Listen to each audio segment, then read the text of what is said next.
Happy Thursday po sa ating lahat. Ako si Benison Estareja. Patuloy pong epekto ng habagat or southwest monsoon dito po sa malaking bahagi ng northern and central Luzon at pinakang uulanin pa rin po itong western sections. Samantalang southern Luzon, Metro Manila, Visayas and Mindanao, asahan pa rin ang mga pag-ulan dulot po ng localized thunderstorms o yung mga pag-uulan na hindi naman po nagtatagal.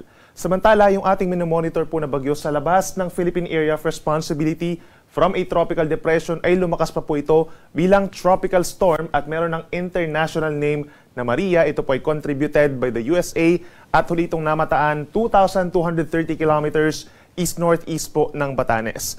Base sa ating analysis ay hindi naman po ito papasok ng ating Philippine Area of Responsibility at lalayo po patungo po sa may silangan ng Japan. Wala namang inaasahang direktang epekto rin po sa ating bansa. At itong namamataan po natin na cloud clusters sa may silangan po ng Luzon ay associated dun sa trough or extension nitong si Tropical Storm Maria at wala namang inaasahang epekto rin po sa ating bansa. Yun naman low pressure area na ating minomonitor po kahapon ay nalusaw na rin as of 2 p.m. at wala na tayong minomonitor pa na weather disturbance sa loob ng Philippine Area of Responsibility for today. By today po, asahan pa rin po ang maulap na kalangitan at mga pag-ulan sa may Zambales, Bataan at malaking bahagi po ng Ilocos Region. Epekto po yan ng hanging habagat or southwest monsoon. Yung nature ng mga pag-ulan po natin for today, panaka-naka po or paminsan-minsan mga light to moderate rains at meron din mga thunderstorms lalo na po sa hapon hanggang sa gabi. Kaya mag-ingat po sa mga posibleng pagbaha at pagguho ng lupa at laging magdala po ng payong lalo na sa ating mga estudyante. Sa natitirang bahagi naman ng Luzon, meron din mga pag-ulan as early as this morning dito po sa bahagi ng Mimaropa, Mindoro Provinces, malaking bahagi ng Calabarzon, Metro Manila, halos buong Central Luzon na rin po. Asahan yung mga pag-ulan before noontime at dito rin po sa may Cordillera Administrative Region. And then asahan naman sa natitirang bahagi pa ng bansa ng Luzon, bahagyang maulap hanggang maulap na kalangitan. Pagsapit ng hapon hanggang sa gabi, malaking bahagi na po ng Luzon, kabilang ang Metro Manila, asahan na po natin yung mga pag-ulan na bagamat hindi tuloy-tuloy ay minsan malalakas. Kaya magdala rin po ng payong kung kinakailangan, lalo na sa mga nagtatrabaho po at sa ating mga kababayan po na estudyante. Range of temperature natin sa Metro Manila mula 25 hanggang 32 degrees Celsius. Pinakamainit naman sa may Tuguegarao City hanggang 34 degrees Celsius. At dito naman sa Baguio malamig pa rin mula 17 to 24 degrees Celsius. Sa ating mga kababayan po sa Palawan at sa Visayas, for this morning hanggang sa tanghali po is bahagyang maulap hanggang maulap ang kalangitan at sasamahan lamang ng mga pulupulong pag-ulan or pagkidlat pagkulog lalo na dito sa may northern portion of Palawan, Western Visayas and Negros Island. Bahagyang epekto na rin po ng southwest monsoon at meron din mga localized thunderstorms pa over the rest of Visayas and rest of Palawan. Range of temperature sa karamihan ng lugar dito po sa may Visayas and Palawan mula 25 hanggang 32 degrees Celsius. Sa ating mga kababayan po sa Mindanao, umaga pa lamang mataas na ang tsansa ng ulan sa may Zamboanga Peninsula, Bangsamoro Region, gayon din sa may Misamis Occidental, Lanao del Norte, hanggang dito po sa bahagi ng Socsargen, Sultan Kudarat and Sarangani. At bahagyang epekto rin po ito ng southwest monsoon. For the rest of Mindanao, asahan ng bahagyang maulap hanggang maulap na kalangitan sa umaga hanggang sa tanghali.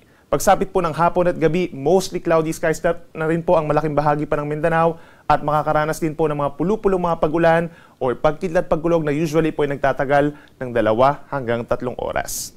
Temperature natin, pinakamaiinit pa rin dito sa Mindanao sa mga siyudad po ng Zamboanga, Davao and Butuan hanggang 33 degrees Celsius. Para naman po sa naglalayag nating mga kababayan, may mga sea travels by today and tomorrow, wala po tayong asahang gale warning dahil mahina po ang habagat or southwest monsoon. Kadalasan mga 1 metro po ang taas ng mga alon sa malaking bahagi ng ating bansa, pero kapag meron tayong mga thunderstorms, lalo na po dito sa may northern Luzon, posible ang hanggang 2 metro ang taas ng mga pag-alon.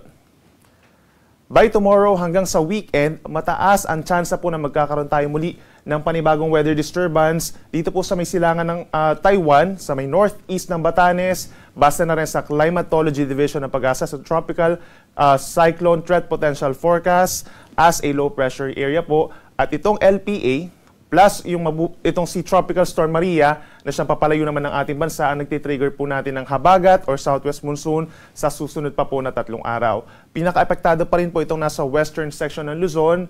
From Friday up until Sunday, mataas po ang tsansa ng ulan dito pa rin sa may Ilocos Region, Batanes and Babuyan Islands, sa may Zambales, Bataan, hanggang dito sa may Occidental Mindoro, Metro Manila, Batangas, Cavite, mataas po ang tsansa ng mga pag-ulan pagsapit ng Friday and Saturday. So make sure po na may dala tayong payong kung lalabas po ng bahay, pabugso-bugsong, mahina hanggang katamtamang ulan po ito. At ang natitirang bahagi ng Luzon, asahan naman ang epekto rin po ng southwest monsoon, partly cloudy to cloudy skies na medyo mataas din po ang tsansa ng mga pag-ulan simula po sa madaling araw and then may times po natitigil ito pagsapit ng umaga hanggang tanghali. Magpapatuloy mga pag-ulan pagsapit po ng hapon hanggang gabi na hindi naman tuloy-tuloy. And for Visayas and Mindanao, from Friday up until Sunday, asahan naman po yung partly cloudy to cloudy skies at may epekto rin po ng localized thunderstorms lalo na sa dakong hapon hanggang sa gabi na saglit lamang at nagtatagal ng 2 hanggang 3 oras. Sunrise po natin ay maya-maya lamang 5:41 ng umaga at ang sunset ay 6:22 ng gabi. Yan muna ang latest mula dito sa Weather Forecasting Center ng Pag-asa. Ako muli si Benison Estareja na nagsasabing sa anumang panahon, Pag-asa magandang solusyon.